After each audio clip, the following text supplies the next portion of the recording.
Morning students, आज हम कक्षा 4 की हिंदी की पुस्तक नवीन पल्लव के चौथे अध्याय रफू की सुई के बारे में पढ़ेंगे। पाठ शुरू करने से पहले लास्ट वीक जो आपको रिवीजन टेस्ट दिया गया था, उस टेस्ट का सॉल्यूशन आपको इस वीडियो में दिया जा रहा है। आप इससे अपने आंसर्स मैच करेंगे और देखेंगे कि आपने कितना सही किया। फर्स्ट क्वेश्चन था, शब्दार्थ लिखिए। पहला, अविचल, बिना हिले। सेकेंड, प्रण, प्रतिज्ञा। थर्ड, पथ, रास्ता। सेकेंड क्वेश्चन था, सही उत्तर पर सही का निशान लगाइए। हिमालय किससे ना डरने की बात कर रहा है? आंधी पानी से। सेकेंड, किससे ना डिगने के लिए कहा गया है? प्रण से। थर्ड, क्या छू सकने के लिए कहा गया है? नभ के तारे। थर्ड क्वेश्चन, विपरीत अर्थ वाले शब्दों को मिलाइए। इसमें ऊंचा नीचा, खड़ा बैठा, डर निडर, सफलता असफलता, जीना मरना।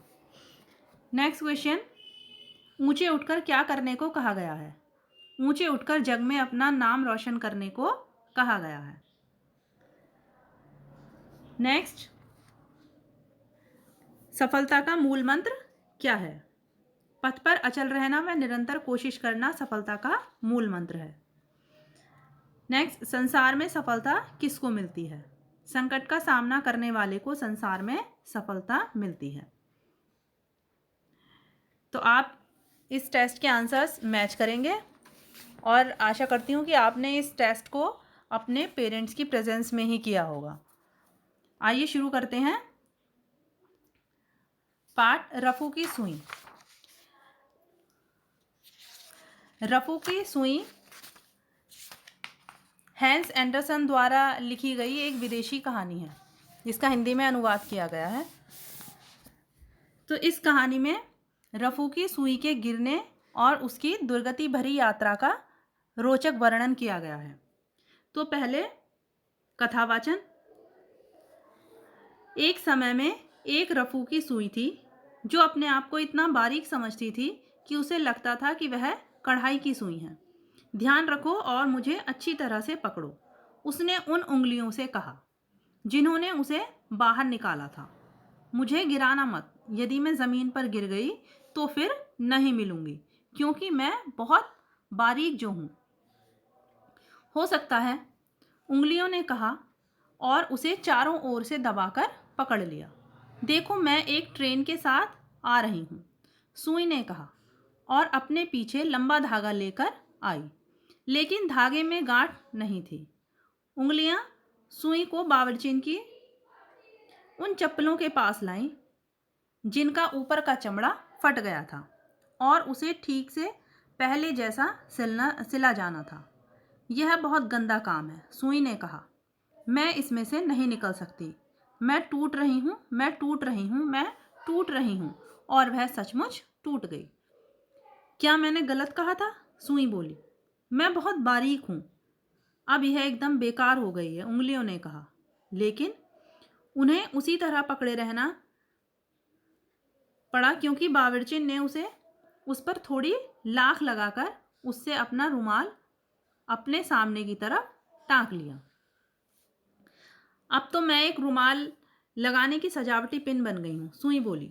मुझे मालूम था कि मेरा आदर किया जाएगा। जब कोई किसी लायक होता है तभी उसका आदर होता है। और वह मन ही मन हंसी, क्योंकि किसी को भी नहीं मालूम कि सुई किस तरह हंस सकती है। वह वहाँ बैठी रही जैसे कि शाही बग्गी में बैठी हो और चारों तरफ देखने लगी। क्या मैं पूछ सकती हूँ कि क्या तुम सोने की हो? उसने अपनी पड़ोसिन पिन से पूछा। तुम बहुत सुंदर हो और तुम्हारा सिर बहुत खास है, लेकिन यह काफ़ी छोटा है। तुम्हें बड़ा होना ही पड़ेगा, क्योंकि सबके ऊपर लाख नहीं लगाई जाती। तो यहाँ जो सुई है, रफ़ू की सुई, क्योंकि रफ़ू की सुई बहुत बारीक होती है, तो उसे अपने इस अवस्था पर, यानी कि वो बहुत बारीक है, इस बात पर उसे अपनी बहुत घमंड था, क्योंकि वो अपने आप को एक कढ़ाई की सुई समझती थी। तो इसलिए वो ये सोचती थी कि मैं बहुत ही स्पेशल हूँ। तो हालाँकि वो टूट चुकी थी, लेकिन उसके बाद भी उसके अंदर का जो अकड़ थी, जो घमंड था, वो अभी कम नहीं हुआ था। तो वो कहती है कि यह कहते हुए रफ़ू की सुई गर्व से इतने ज़ोर से उछली कि वह रुमाल से बाहर निकलकर उस चिलमची में गिर पड़ी, जिसे बावर्चिन साफ़ कर रही थी। अब हम एक यात्रा पर जा रहे हैं, सुई बोली। यदि मैं खोई नहीं तो। लेकिन वह सचमुच खो गई।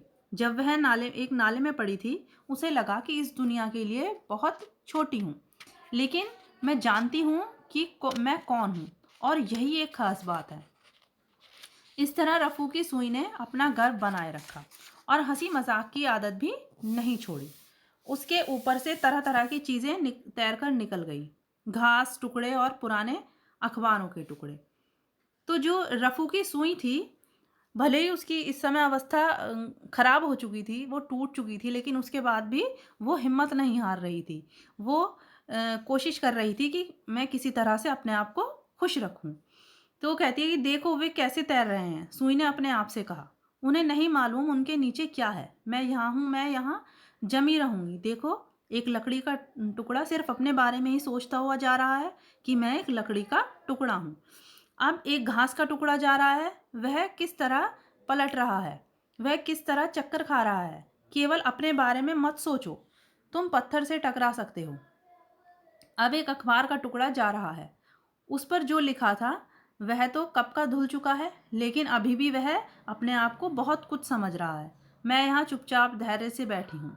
मुझे मालूम है कि मैं कौन हूँ, और मैं वही रहूँगी जो मैं हूँ। एक दिन उसके बिल्कुल पास कुछ आया जो अद्भुत रूप से चमक रहा था। सुई को लगा कि वह हीरा है, लेकिन वह टूटी बोतल का एक टुकड़ा था। वह चमक रहा था, इसलिए सुई ने उससे बात की और रुमाल लगाने की सजावटी पिन कहकर अपना परिचय दिया। मुझे लगता है कि तुम हीरा हो, उसने कहा। क्यों? हाँ, करीब करीब वैसा ही। और फिर दोनों ने एक दूसरे को बेशकीमती चीज़ मान लिया, और वे दुनिया के बारे में बात करने लगे कि यह कितनी अहंकारपूर्ण है। मैं एक औरत के बक्से में थी, सुई बोली, और वह एक बावर्चिन थी। उसके हर हाथ में 5 उंगलियां थीं, और मैंने उसकी उंगलियों जैसी अहंकारी चीज़ें दुनिया में और कहीं नहीं देखी। वे ही मुझे बक्से में रखने और उससे निकालने का काम करती थीं। क्या वे अच्छे खानदान की थीं? बोतल के टुकड़े ने पूछा। नहीं, बिल्कुल नहीं, सुई ने जवाब दिया, लेकिन बहुत घमंडी। उस उंगली परिवार में वे 5 भाई थे। वे बहुत गर्व से साथ रहते थे। हालांकि उनकी लंबाई अलग अलग थी। सबसे बाहर वाला अंगूठा था छोटा और मोटा। वह सबसे आगे चलता था, और उसकी पीठ में केवल एक जोड़ था, जिसकी वजह से वह केवल एक जगह से झुक सकता था। लेकिन वह कहता था कि यदि किसी आदमी से उसे छीन लिया जाए तो वह आदमी युद्ध में भाग नहीं ले सकता। गड्ढेदार मुंह वाली दूसरी उंगली अपने आप को मीठे और खट्टे में मीठे और खट्टे में डुबोती रहती थी, सूरज और चांद की तरफ इशारा करती थी, और लिखते समय काम करती थी। तीसरी लंबी उंगली अपने कंधों के ऊपर से सबको देखती थी। सोना पहनने वाली चौथी उंगली अपनी कमर में सोने की पट्टी बांधे रहती थी, और नन्ही खेलने वाली छोटी उंगली कुछ भी नहीं करती थी, और उसे इसी बात का घमंड था। वह कुछ नहीं, सिर्फ अपनी तारीफ करती रहती थी, और इसलिए मैं वहां से आ गई। और अब हम यहाँ चमकते रहेंगे, बोतल के टुकड़े ने कहा। इसी समय नाले में और पानी आ गया। मैं यहीं रहूंगी, मैं बहुत छोटी हूँ, लेकिन यही मेरा गर्व है, और मेरा गर्व सम्मान योग्य है। और वह सुई वहीं गर्व से बैठी रही। उसे बड़े बड़े विचार आते रहे। मैं यह मान सकती हूँ कि मैं सूरज की किरण से पैदा हुई हूँ। मैं इतनी बारीक हूँ, मुझे सचमुच यह लगता है कि सूरज की किरण हमेशा मुझे नाले के बीच ढूंढती रहती है। कितनी बारीक हूँ कि मेरी माँ भी मुझे खोज नहीं सकती। यदि मेरे पास मेरी आंखें होती जो टूट गई हैं तो मैं रो सकती थी, लेकिन मुझे रोना नहीं चाहिए, क्योंकि यह भद्र लोगों का काम नहीं है। तो सुई ये मानती थी कि मैं बहुत सभ्य हूँ, बहुत ही सहनशील हूँ, तो इसलिए जो है मुझे रोना नहीं चाहिए। वैसे भी वो टूट गई थी, तो वो कहती है कि मेरे पास आँख नहीं है, और अगर आँख होती तो भी मैं नहीं रोती। एक दिन उस नाले में गली के कुछ लड़के कुछ खोजते हुए आए। यहाँ उन्हें कई बार पुरानी कीलें, 1-2 पैसे या इसी तरह की चीज़ें मिल जाती थी। यह गंदा काम था, लेकिन इसमें उन्हें मज़ा आता था। ओह! एक चिल्लाया, जिसे सुई चुभ गई थी। यहाँ कुछ है। मैं कुछ नहीं बल्कि एक स्त्री हूँ, सुई बोली। लेकिन उसकी बात किसी ने नहीं सुनी। उसकी लाख निकल गई थी और वह काली पड़ गई थी। लेकिन काला होने से आदमी पतला दिखने लगता है, इसलिए वह खुद को और भी बारीक मानने लगी थी। वो देखो, अंडे का छिलका तैरता आ रहा है, लड़कों ने कहा, और सुई को अंडे के छिलके में घुसा दिया। सफ़ेद दीवारें और काली मैं, अच्छा दिखता है, सुई ने कहा। अब मुझे कोई नहीं देख सकता। मुझे यही चिंता है कि पानी में मेरी तबीयत खराब ना हो जाए। लेकिन वह अच्छी भली थी। यदि किसी का लोहे का पेट हो, तो वह यह ध्यान रखे कि वह आम आदमी से थोड़ा अलग है, क्योंकि पानी में किसी की तबीयत खराब हो सकती है। मेरी तबीयत ठीक है। मैं जितना बारीक होता हूँ, उतना ही परेशानियों को सहन कर सकता हूँ। चटाक, अंडे का छिलका टूट गया, क्योंकि उसके ऊपर से एक हाथ ठेला निकल गया था। हे ईश्वर, कोई किसी को कैसे कुचल देता है, सुई बोली। मेरी तबीयत खराब हो रही है, मैं बीमार हो रही हूँ। लेकिन उसकी तबीयत सचमुच खराब नहीं थी। हालांकि हाथ ठेला उसके ऊपर से गुजर गया था, फिर भी वह वहीं लेटी थी और वहीं लेटी रहेगी। तो ये जो कहानी है, इस कहानी में यही बताया गया है कि जीवन के संघर्ष में सभी को अडिग रहना चाहिए। जिस तरह से वो सुई टूट चुकी थी, लेकिन उसके बाद भी वो हार नहीं मान रही थी, ना ही उसने अपने धैर्य को खोया था। तो उसी तरह से इंसान को होना चाहिए कि भले ही उसके सामने कैसी भी समस्या क्यों ना आए, लेकिन उसे हर परिस्थिति का सामना पूरी हिम्मत और साहस से करना चाहिए, क्योंकि अपने जीवन में वही सफल हो सकता है जो पूरी हिम्मत और साहस से किसी भी परेशानी का सामना करता है।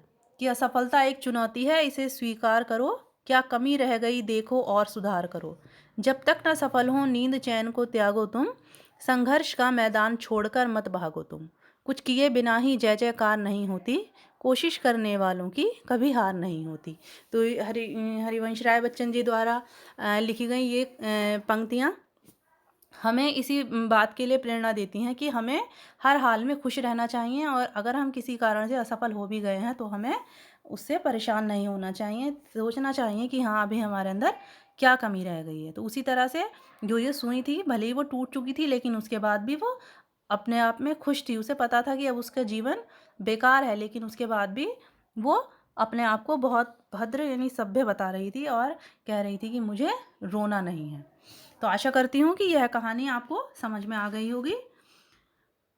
अब इस पाठ से संबंधित प्रश्नों के उत्तर आप अपनी पुस्तक में लिखेंगे, साफ और स्वच्छ लेख में। फर्स्ट क्वेश्चन है, रफू की सुई अपने आप को क्या समझती थी? रफू की सुई अपने आप को कढ़ाई की सुई समझती थी। रफू की सुई ने पिन से क्या कहा? रफू की सुई ने पिन से कहा, तुम बहुत सुंदर हो और तुम्हारा सिर बहुत खास है, लेकिन यह काफ़ी छोटा है। नेक्स्ट क्वेश्चन, नाले में लकड़ी के टुकड़े को देखकर सुई ने क्या कहा? नाले में लकड़ी के टुकड़े को देखकर सुई ने कहा, एक लकड़ी का टुकड़ा सिर्फ अपने बारे में सोचता हुआ जा रहा है कि मैं एक लकड़ी का टुकड़ा हूं। आंख होने पर सुई क्या कर सकती थी? आंख होने पर सुई रो सकती थी। नेक्स्ट, किसने किससे कहा? ध्यान रखो और मुझे अच्छी तरह से पकड़ो। सुई ने उंगलियों से। अब यह एकदम बेकार हो गई है। उंगलियों ने उंगलियों से। क्या मैं पूछ सकती हूँ कि क्या तुम सोने की हो? सुई ने पिन से। क्या वे अच्छे खानदान की थीं? बोतल के टुकड़े ने सुई से। नेक्स्ट एक्सरसाइज, दो दो शब्द बनाइए। इसमें आपको उदाहरण दिया गया है, जैसे बच्चे, आधा च और पूरा च। इसका बच्चे, त्र, पत्र, खट्टे, उसी तरह दुग्ध। तो इसी तरह से आपको दो दो शब्द बनाने हैं। यहाँ मैंने वीडियो में आपको दिए हैं। अगर आप यही नहीं है कि आप यही लिखेंगे, अगर आप और कोई शब्द लिखना चाहते हैं तो वो भी लिख सकते हैं, जैसे कच्चे, सच्चे, मित्र, चित्र, कट्टे, पट्टे, मुग्ध, स्निग्ध। नेक्स्ट समझिए और लिखिए। इसमें आपको उदाहरण दिया गया है सजावट से सजावटी, उसी तरह बनावट, बनावटी, लिखावट, लिखावटी, दिखावट, दिखावटी। नेक्स्ट विलोम शब्द लिखिए। सुंदर, बदसूरत, आदर, अनादर, खास, साधारण, अभिमान, विनम्रता, आवश्यक, अनावश्यक। नेक्स्ट एक्सरसाइज, मौखिक उत्तर दीजिए। चमड़े से बनी हुई दो वस्तुओं के नाम लिखिए। जूते, बैग। सुई किस धातु की बनती है? स्टील की। सोना बेचने वाले को क्या कहते हैं? सुनार। अनामिका किस उंगली को कहते हैं? जिसमें अंगूठी पहनते हैं। नेक्स्ट है, सुई का आविष्कार कब और कहाँ हुआ? इंटरनेट से इसकी जानकारी प्राप्त कीजिए और इसे कहानी के रूप में लिखने का प्रयास कीजिए। तो इस काम को आप स्वयं करेंगे, आप इंटरनेट से सर्च करेंगे और इसके ऊपर एक कहानी लिखने की कोशिश करेंगे। नेक्स्ट एक्सरसाइज, खेल खेल में इसमें सही मिलान कीजिए।